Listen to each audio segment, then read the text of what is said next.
here we are with Jess Sloss, the instigator of Seed Club, a DAO that builds and invests in community tokens. We will get into all of that, from the instigator title to what Seed Club does to community tokens, because, for kind of new listeners and people who are new to DeFi, all those concepts might seem a bit foreign. So this will definitely be a really interesting show. So Jess, really glad to have you on board. Thank you for joining the show. I think you're muted. Oh, okay. So first of all, that is like the biggest meme in the Seed Club community, is that I always put myself on mute and then I keep talking and then you miss something really genius. So luckily we only missed me saying thank you, and I appreciate you having me on. Okay. Awesome. Well, as always, I would like to start with getting to know you better. So your background and how you first got into crypto.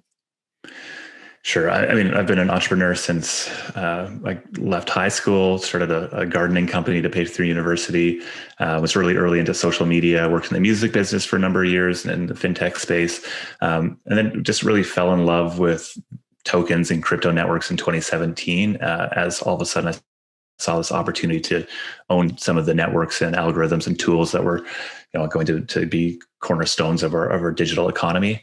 And so it worked on early security token issuance in 2017, and then on a number of projects until about, I guess, the summer of last year, when this opportunity we sort of saw a few templates and tools that have led to some of the early tokens emerge, and it really captured my attention. I've always been a believer in the value that small groups of people can create online, and I've always thought that most of that value has been, captured by platforms rather than people. And I think what tokens bring to communities, and especially social tokens, is this ability to capture more of that value that we're creating on the internet. And so started Seed Club with a group of people back then, and it's been a wild ride ever since. Nice. So what was the initial idea behind Seed Club? Like, what did you want to achieve with it? So Seed Club, I think, like any good DAO, started as a Telegram group. I had a number of friends like Alex Masmej and Brian Flynn and June who had issued their own personal or social tokens, and were kind of shocked, I think, by the interest and action that was happening around them. And so many folks had questions. And so we really just started a group that brought a bunch of people who were exploring this topic together, and very quickly realized that there was something here, something that there was a lot of people interested in. And really, we just sort of built from there. We had grew our Telegram group a little bit, still keeping it very curated. We have, went from maybe 15 members to around 62 members who exist in it today. So still fairly small compared to like the opportunity out there in the world. We ran a hackathon that really showed that there's a lot of people trying to build for the space, and there's some really exciting projects that came out from that. And then ultimately our core product is an accelerator program where we bring 10 to 15 community leaders, creators, founders together and run them through a 6-week program where we just expose them to the latest and greatest thinking on the edges of DAOs, community tokens, social tokens.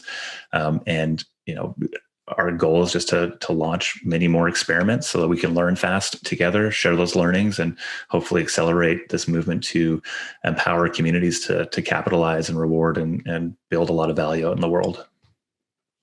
Nice. Can you talk about the first kind of batch of projects that you're seeing in the accelerator?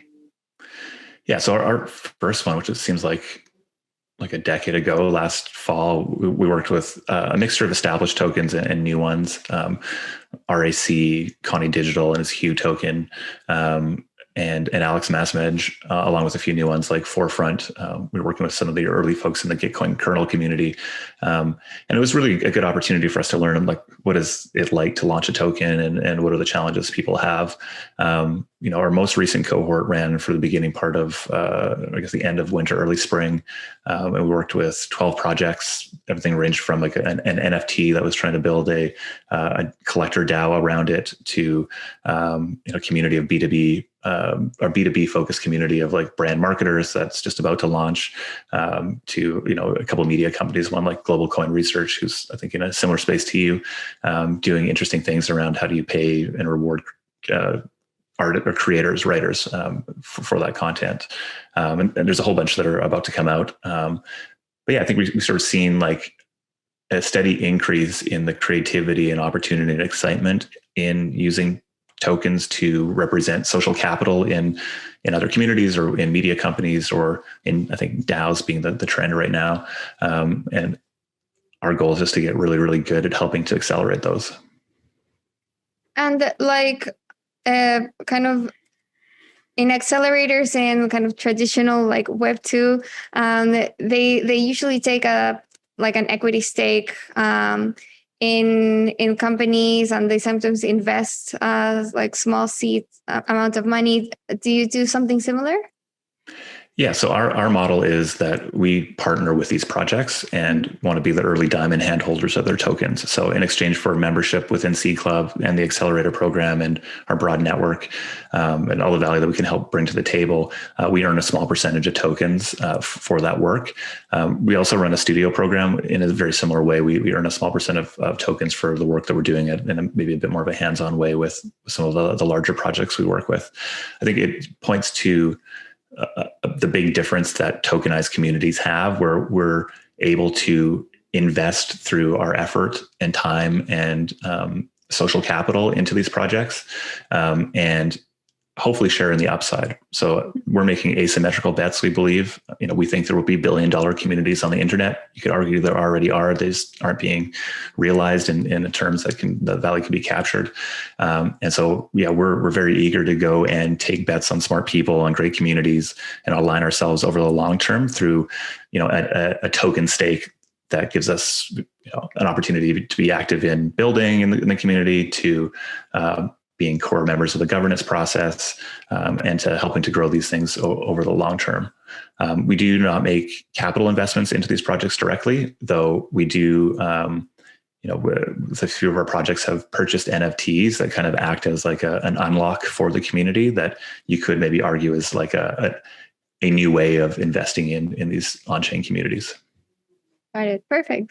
Okay, so now taking a step back and going a bit high level, like what are social tokens and what is kind of the creator economy? And I would love for you to compare like this new creator social token enabled economy with like past kind of trending kind of topics of like the gig economy, like the subscription economy, like we see these like different economies kind of like jumping into the headlines and stories every kind of few months or so.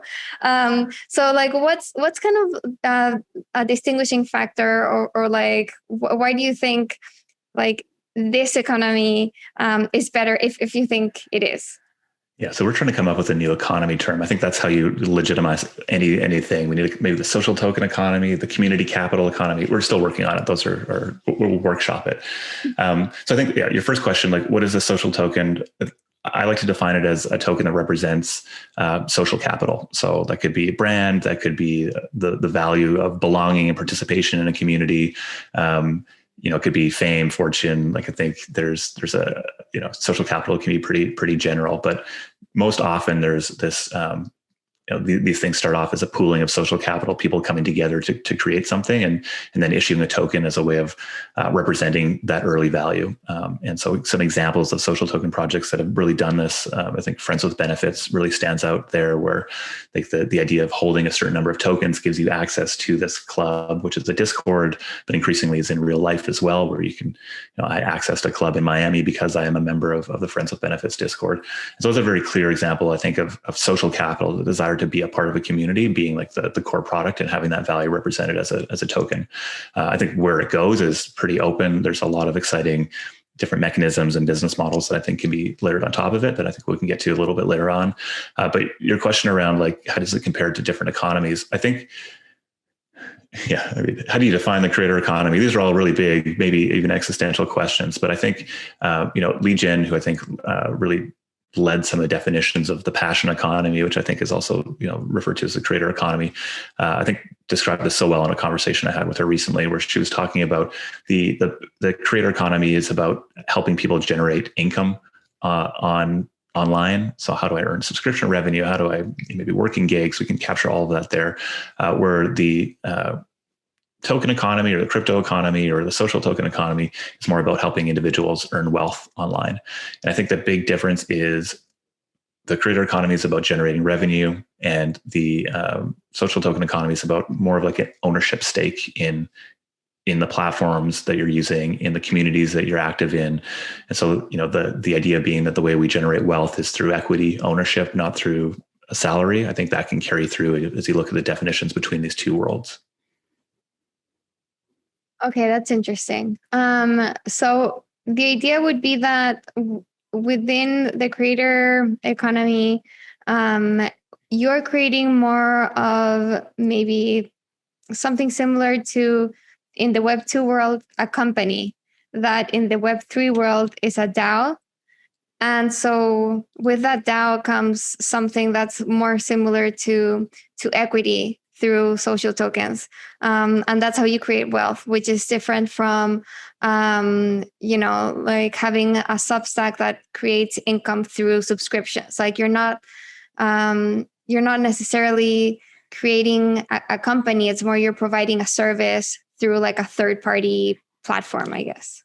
Yeah, I think you're providing a service to a platform, and the platform is rewarding you in cash flow. So I'm earning from YouTube, I'm earning from my Substack, I'm earning from Google Ads. Mm-hmm. I think the difference in Web3, maybe it's a Web2 to Web3, is that you're able to have ownership across the stack. So not only is there ownership maybe in the organization that's providing this work to a YouTube or to a Substack, but you're also have a chance to earn equity in or tokens in a Substack or a YouTube, right? So this ownership economy idea of us being able to own the platforms and tools that we're using at one level. And then also I think the level that we're playing in is also having ownership in the communities that are collectively using these tools to hopefully create more value than they'd be able to do by themselves.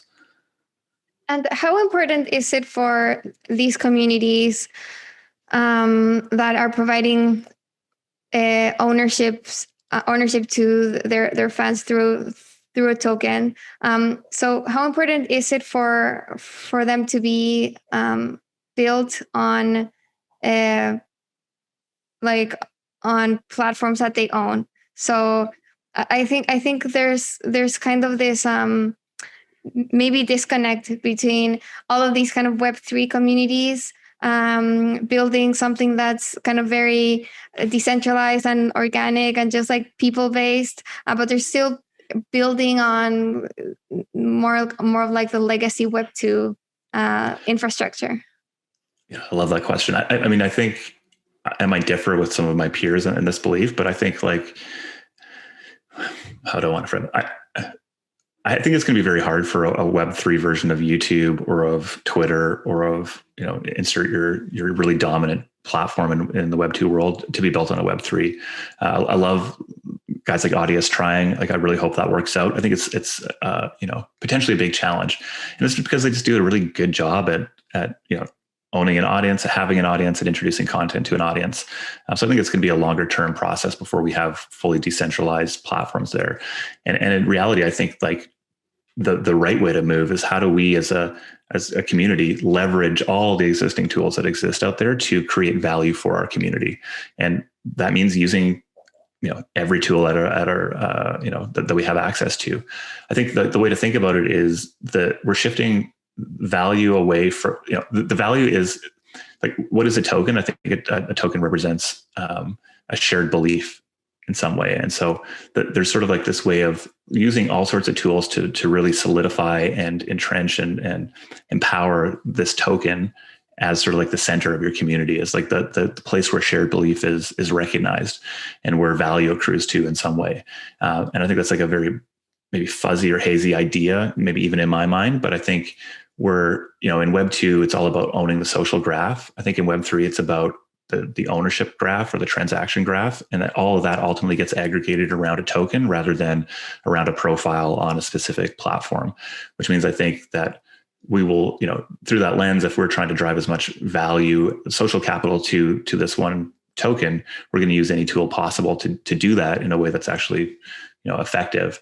And then, if and when, hopefully when a better tool than Facebook or Twitter comes out that is decentralized and owned by the communities, we have the ability to direct our attention, our audience, and shared value to that new platform, and hopefully be more effective because of the value we've built around our token.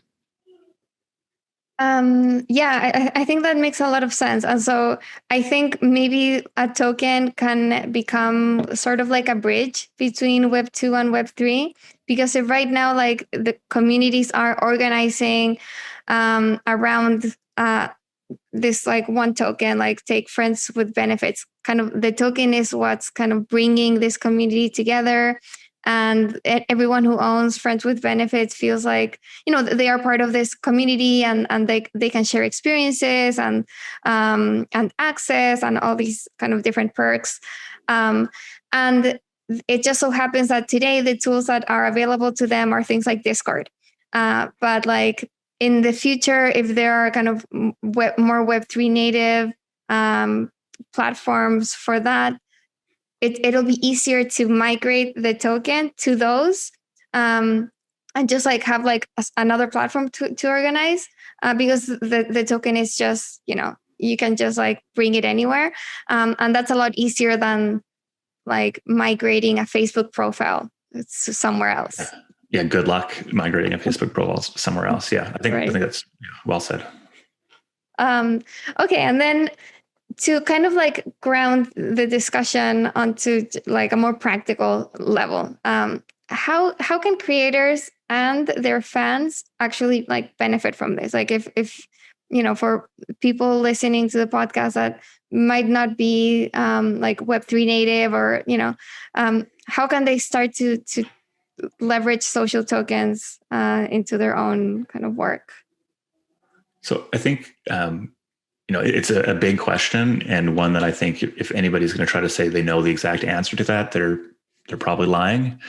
So happy to share with I share that just as context, because I think it's important to know how early we are still in the space and how much opportunity there exists to try to figure out new ways of doing this.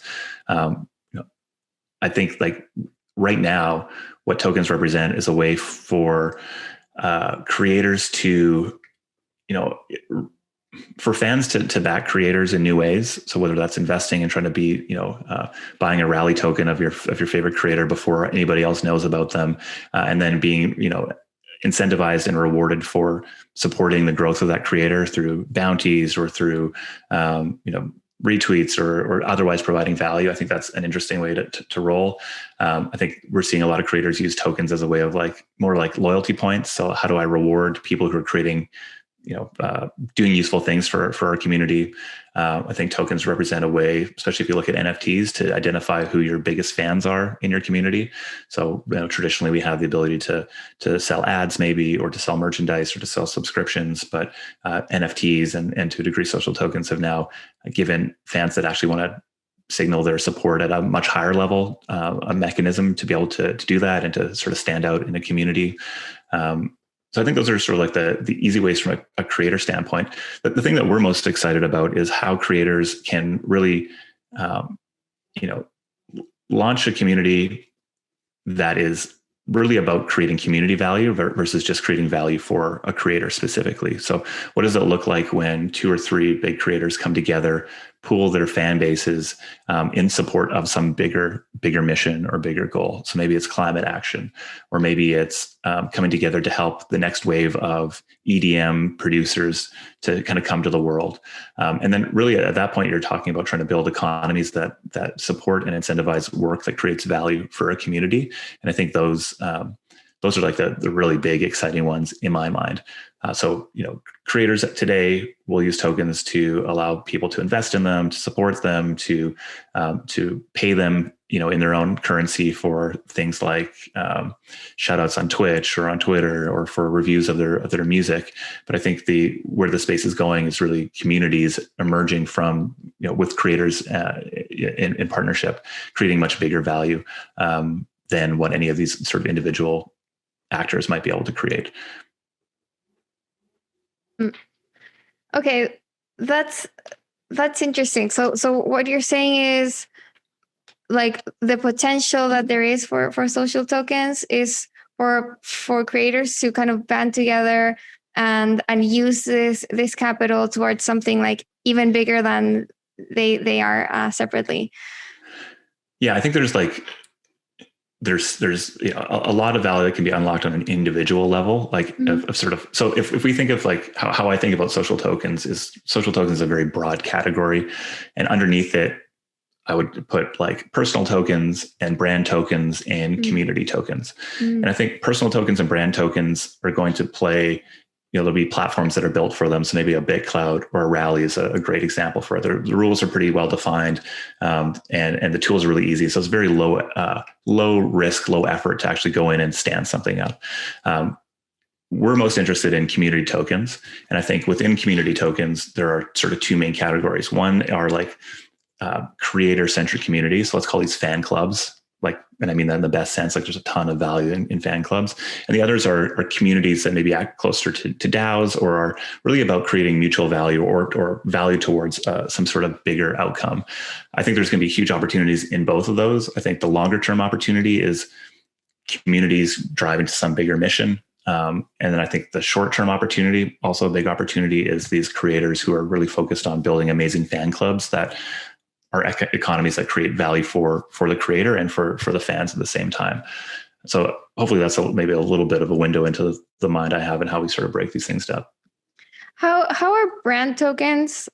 Okay, so personal tokens is basically like me, like Cami. I did like launch a Cami token very early on Roll, just to test. But like basically, okay, like I have just like I'm say I'm kind of an influencer, and I launched this token, and I have kind of my followers, and I want to thank my followers for like retweeting me or whatever. And so like I'll distribute Cami tokens for like, my follower base. And that's a personal token, right?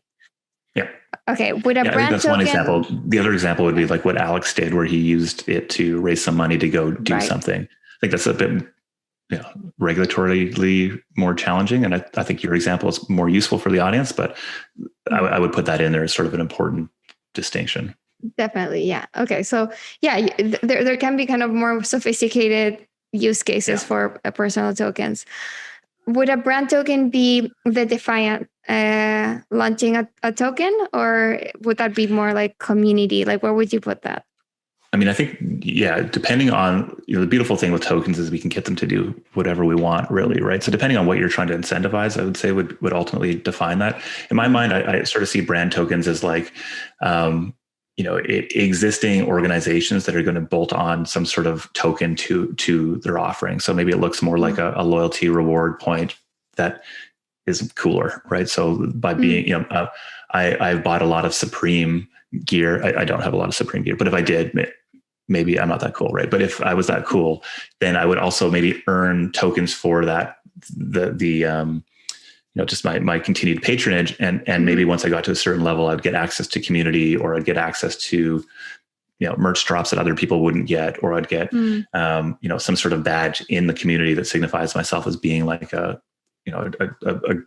big fan, or one of the 1,000 true fans sort of thing. So I think it's just sort of like a more manageable, accessible way for brands to start benefiting from some of the value that social tokens can have without really distributing any ownership or governance or like decision-making or broad decision-making power to their community.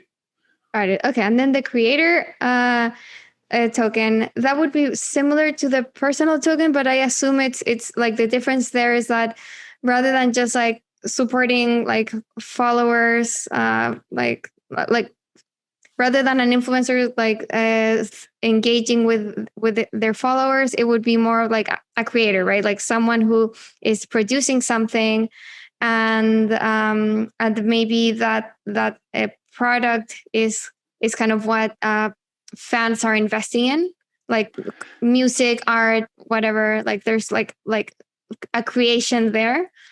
Is that Yeah, kind of the difference? I think there's fans and supporters of a creator or in creation, and often people are backing. Like there's two reasons why somebody might buy a creator coin or social token that's focused on a creator. One is the belief that they will be more famous and popular in the future, and that it's just smart for me to get in now versus in the future, which is maybe the speculative angle of it. But more interesting, I think, is like that owning these tokens unlocks special relationships or access or experiences with the creator. And I think interestingly, you're able to design an economy that both rewards fans for creating value for an individual creator, and then also rewards those fans with access and reviews of their work or backstage passes, or I think you can sort of, the sky's the limit with what sort of perks could be unlocked with these tokens. So, but I do think like the unique thing for creators is that they have, for true fans, they have the ability to do something that costs next to nothing for them, but is extremely valuable in the fans' eyes, which is like maybe can you imagine having a one-on-one with, I don't know, Dixie D'Amelio? I don't know if you're TikTok fans, so people would really lose their mind over that. And if I was able to earn enough tokens by proving myself as like the true Dixie D'Amelio fan and unlock that, there's a lot of value to be created there. Totally. Okay. And then for the community aspect, like what's a good example of a community token? So I think, Friends with Benefits we talked about earlier, but one that I'm really excited about is called Songcamp. So songcamp.mirror.xyz, you can sort of see all the interesting things they've been doing. In my mind, Songcamp is a community that is almost like a record label, but I think if you reimagined what a record label would be like in Web3, you wouldn't call it a record label. You'd probably call it a community of people creating music and marketing music together. And so what they do is they create song camps where you come together with 2 or 3 other people. The first one they ran brought 3 groups of 3 musicians and producers together, along with a visual artist and a team that supports the sort of the business side of promoting this thing. And they produced music together, released 3 audio visual NFTs, auctioned them off on Mirror, and generated over $30,000 worth of revenue for the 3 teams in a matter of 2 weeks. So really short creation time, really exciting sort of output and outcome. And what it proves is sort of this ability to come together, to curate, to generate revenue on chain, and then to automatically split that revenue between the creators and the community, which is Songcamp itself. And so I think they're just about ready to kick off their second group or cohort, or Songcamp number 2, I think is what they're calling it. And so I think if you want to have an example of a project that is building community first, that is all about co-creating together and generating value on chain and returning some of that value to the broader community, there's no better example than that project right now. So interesting. Okay, and then do you think companies in the future will look more like communities? Like how far do you think this movement goes? Like, does this replace a traditional company, or will it always, do you think, be something that lives kind of on the side of big corporations and is like something like community tokens and DAOs will always be kind of more focused on like just like more niche areas, like art or music or so? Yeah, I think we're at the early stages of a complete transition in how we organize economic activity for human beings. And so how long it takes for that to happen, I don't know. There's a lot of friction that exists in the no man's land between, the meat space world and legal agreements and like the on-chain and smart contract-based sort of organizations. And so, I think there will be sort of parallel economies that are operating for some time. But I think if you just think about the power of an organization like Wall Street Bets to move markets, to have huge economic impacts, and think about, just imagine if they also had a bank account and a shared decision-making process. And I think like you start to see just like the potential size and scale and impact of these, open, broad, worldwide, easily accessible organizations that right now are more memes or more based on Reddit threads or ideas that, I believe if we're able to start charting out better templates and tools, will ultimately be captured in tokens. And when that happens, I think you're just going to see, for better or for worse, really major economic impacts being driven by these communities on the internet. So interesting.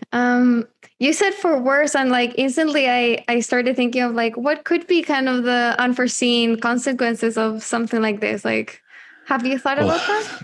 There are so many. Yeah. I mean, I think like in a very practical level, the idea of like, what if all of a sudden I don't like you, or maybe the Defiant writes something negative about Seed Club and my community all of a sudden took exception to it, and you had a token and we had the option to short your token, it takes canceling to a whole new level if all of a sudden we just like collectively short your token. So that's one thing. I think, more broadly, like what we're talking about here is the ability to direct resources. And so people can come together in a permissionless way, without, identity in many ways, to direct resources. And so you can direct resources for good, which is the things that, us and our industry is really excited about pointing to, that you can also direct it for bad. And I think we need to recognize that, one of our main goals or values at Seed Club is curation, and making sure that we're, if we're partnering with people, that we're partnering with the right people, because our identity is intertwined the second we put our name on a project. And so we think that there will be a number of like curator roles that will really focus on trying to like not police, but like indicate quality or good values or good people. So I think we'll need more and more of that. And because the risks across the board, from people just trying to start meme coins that they rug pull, which we're all familiar with already, all the way through to really trying to organize capital pools to go sway politics, or to, really whatever your brain can come up with as like a negative outcome. I could see how a community token could be in some way beneficial to that.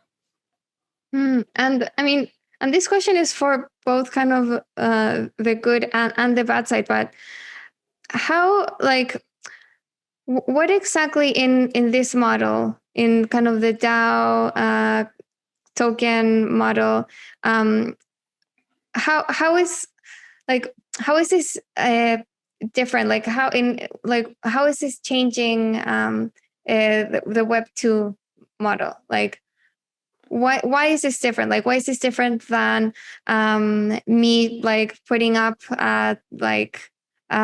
social token Inc. incorporated in Delaware, having a bank account, having like a bunch of employees raising money, like I don't know, like doing it kind of the old way? Like how does this change things, I guess? Yeah, and I think it's like across the crypto space, we'll just see the same benefits that we've seen there chunked down into communities. So there's a removal of friction, the speed at which capital can flow in, that revenue can flow in.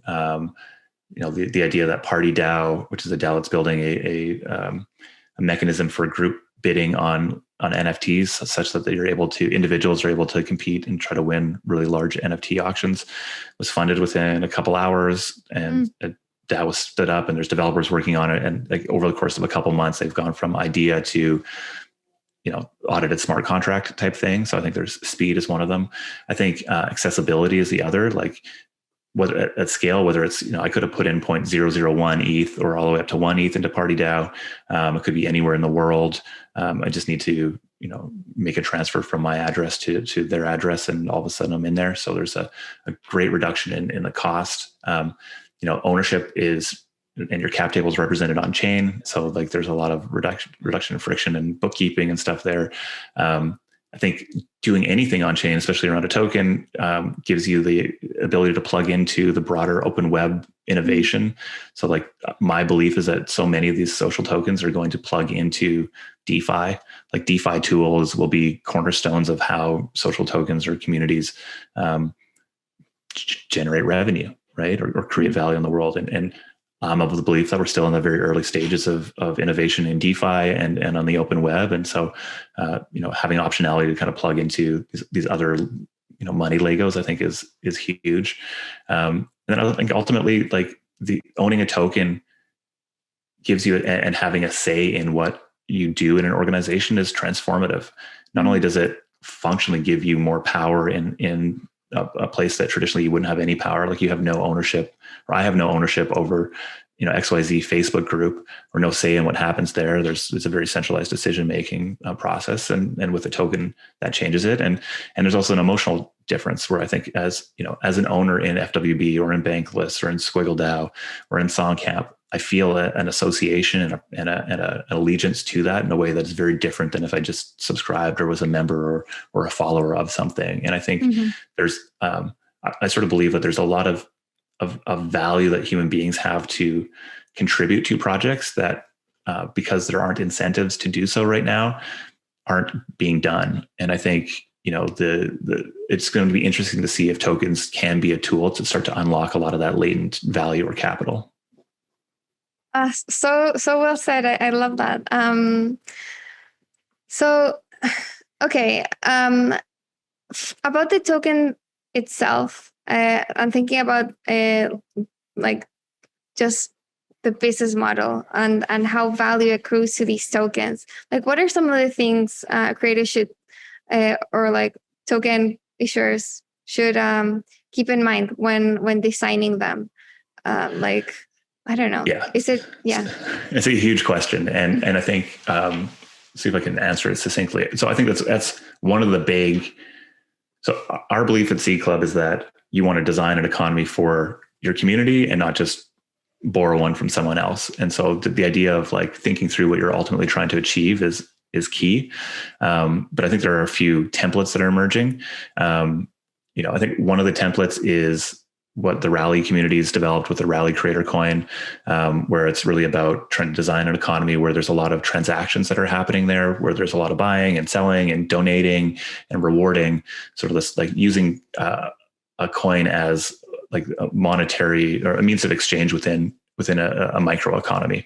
And the Rally network actually rewards creators and communities with network rewards for creating value within these micro economies. So I think that's one option. I think what we work mostly on is, I guess the core template is token gated access. So I hold a certain number of tokens, which represents, an ownership or a stake in a community, and also unlocks experiences. So friends with benefits. We even saw an interesting experiment from the Forefront community today, where you can almost think of it as like an evolution of the membership site, where if, instead of paying a monthly subscription to get access to content that's behind a paywall, I just own a certain number of tokens, and that gives me access to content that's behind a paywall or a community that's behind a paywall. A thing to note there is that it's actually not the best business model. So it's not you getting subscription revenue from your subscribers. That's money in your bank account every single month, something that you can use to go pay people to go do work, pay yourself. Holding tokens to get access creates sort of network value or community value. There's supply or demand on the token supply, and therefore probably the price of the token supply goes up as more people are interested in it. But you're not getting monthly revenue from somebody who's holding 65 FWB tokens every month. And so I think what will the true value unlock here will be for these communities to identify other ways of, either leaning into the brand and a belonging piece, and people just wanting to have ownership in this thing because of the social capital signal that it has, which I think is powerful. This is Safe Moons and Doge and all sorts of stuff, the meme coins, and or really figuring out how to drive actual value from within the community, like revenue. And so I think subscription is going to be an interesting one that'll get paired with token gated access. I think NFTs are really what plays so well here, whether you're, creating NFTs as a creator and selling those off and generating revenue for your community, or you're curating NFTs and using like the Zora marketplace to earn a fee from, helping to auction off NFTs from your fans or your communities or other culturally relevant media that's out there. So I think NFTs are like probably the most interesting innovation as far as like generating on-chain revenue that communities can use. And then I think, as I spoke to before, I think, we're going to see some interesting experiments from communities rolling out financial products, on some of the, whether that's being a nice front end for a lending protocol or doing some interesting token set where you can generate fees from. And so I think those are like the three interesting ones that come off the top of my head. One that we're also pushing forward with Seed Club is education.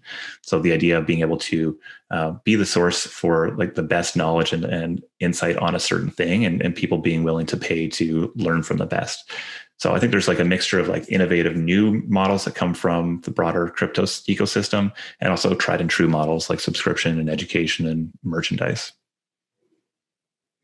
Oh, that's so interesting. I mean, yeah, it seems like this is kind of just emerging. People are just still starting to figure out exactly what the business model around social tokens can be. If I mean, if right now, like a big trend seems to be emerging around fans holding tokens to get access to different experiences, and that in turn kind of indirectly raises the network value of the token because it like increases demand.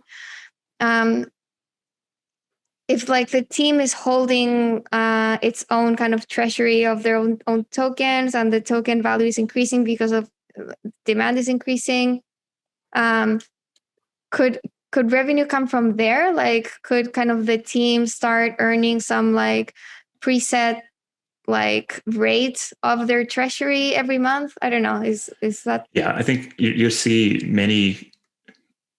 So I think it was a great example. The whale community, which is one of the early social tokens, started. Their moderators in that community started off. Are paid. I can't remember how many tokens a month, but it's some amount of tokens every month to moderate, to provide value to that community. And in the early days when the token was new, it maybe equated to maybe $150 a month for this work that they're doing. And as time passed and as the token value went up, I think at the top of the market, these people were earning close to $15,000 a month for the value they're creating. So without a doubt, like the opportunity here is to have a native token that you can use to reward value that's being created for the community. I think what's interesting is to think through how all those pieces play together and drive to some sort of long-term outcome. And it's something we're really thoughtful about, because how you distribute tokens, to whom, what sort of lockups are involved, where are the protections that are put into place, and how do we do it in a safe and ethical and smart way, I think is, there's still a lot of work to be done there. And I think we've seen some, really, really great, unfortunate situations with hacks that have happened in the space where there were sort of token supplies that were able to be dumped on the market, and then just seeing these communities rebound from it, come back even stronger with better operational security and management practices, et cetera. So I think we're sort of through that early like awkward stage of trying to learn best practices of how to operate and set these up in a basic way. But like where that next level unlock comes from around how we actually use tokens to really unlock exceptional value within these communities, I think is what that's the opportunity that's up for grabs right now. And that's why, we work in the way that we work in. We want to work with as many smart people who are trying to push interesting ideas in the space forward as we can and help them as much as we can, because we think there's, a number of inflection points that have yet to come. And this is going to be really exciting to be a part of that. Yeah. Okay. And how do NFTs interact with these tokens? I mean, you've mentioned kind of NFTs already and like ways people are using them, but yeah, interested to hear kind of how you think these things come together. Yeah. So, we start with the creator community's needs first and foremost, and then look at how we can use tokens and crypto tooling to really empower them. And so I look at a fungible token and non-fungible token as two tools that we have in our tool belt. I think, NFTs work they're a great way to kickstart. I think I just shared a tweet recently about how to bootstrap a DAO, and core to that was around this idea of like auctioning off NFTs as the very first action like a community could do, or the first action a creator could do coming into the Web3 space. It's a way to generate revenue on chain, which is, can be a challenge to do. I think NFTs also work as great membership cards. So I can go out and be a lot more specific around who gets these cards, because so much of the nuance to creating a strong tokenized community is thinking through who should be in and how accessible that is. If community is your product, you don't want to have just anybody rushing in, especially if people are just chasing the speculative value of a token rather than actually wanting to participate. And so NFTs actually give us some discerning, or the opportunity to reward people that we think would, or to invite people into the community that either proven themselves to be bigger fans or that we think would be good members of that early community. So kind of a much slower, more controlled way of managing that on-chain membership role, essentially. And then I also think that NFTs become a core product or byproduct of communities. I think we'll start to see a lot of communities creating drops, creating artifacts that represent,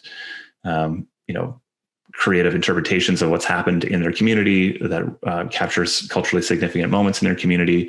I always think about in the development of Apple, there are probably a few moments that if there was an NFT that would capture the launch of the first iPhone, or the founding in the garage, or the Steve Jobs commencement speech at Stanford, these things are, if they were represented as NFTs, within the Apple community, those things would be worth a lot of money and would probably generate a lot of value for that community.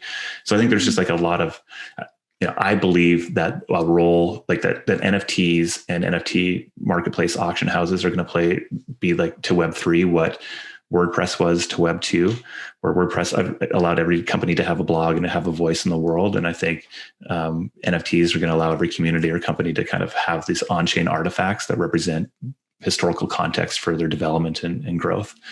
NFTs also unlock, great membership keys. I'm a huge fan of what the Art Blocks team is doing with generative pieces on chain. And it's collectibles. So whether it's, Bored Apes or CryptoPunks, I think there's a lot of interesting creativity that's happening over there.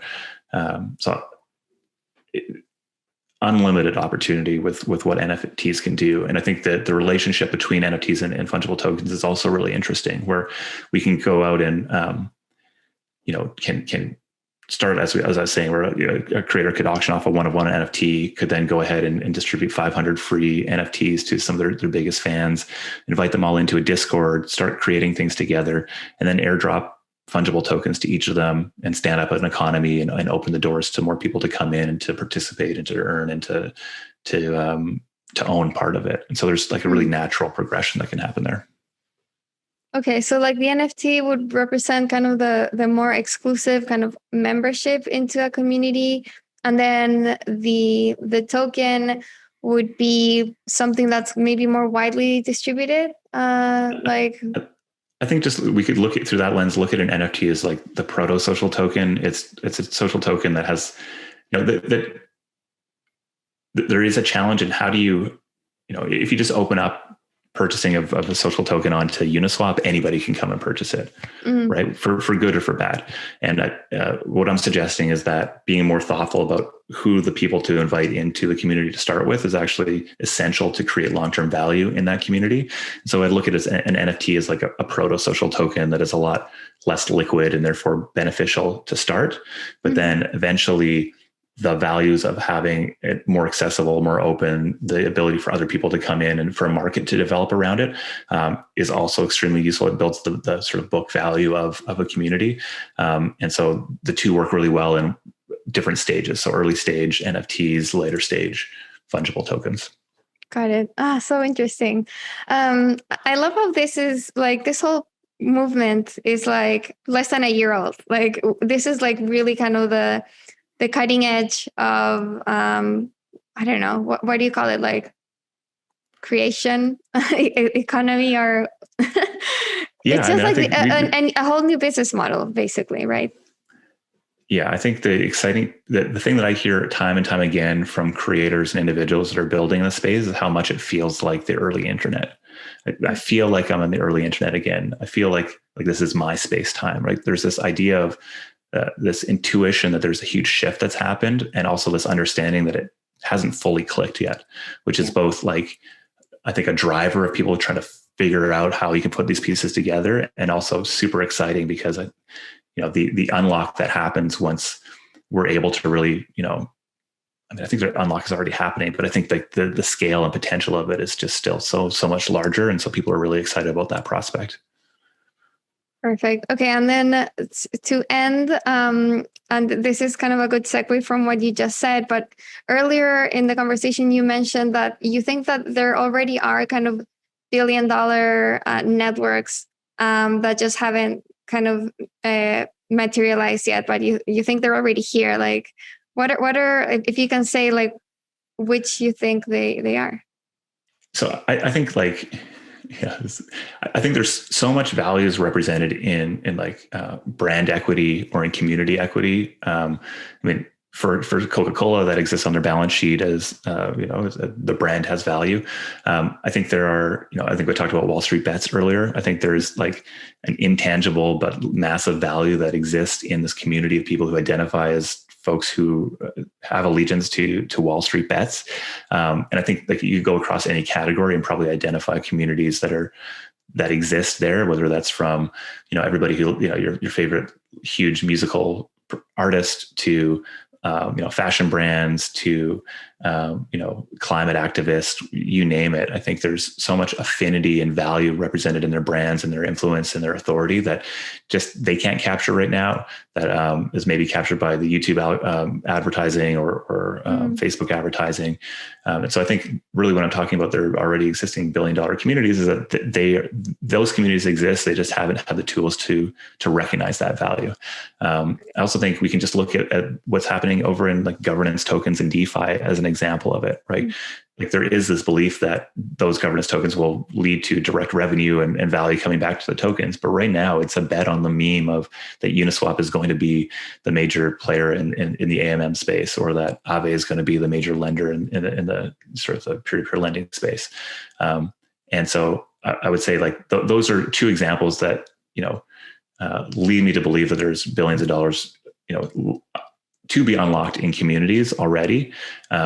Some are closer to being unlocked than others. And I think, the exciting part is like, okay, well, what are the pieces and the education, the context and the regulations and all the building blocks that are going to allow us to unlock a lot more of that. And I think the exciting part for me, I always describe social tokens as being able to bring the value of social capital that exists in the future into the present and being able to invest it to accelerate the growth, just like we would do in a public company or in a startup where we're taking the promise of future revenues and then investing it today. I think there's this idea of like authority and reach and brand that, communities are able to create together, but they don't really have the mechanisms to reward and to incentivize and to capture that value.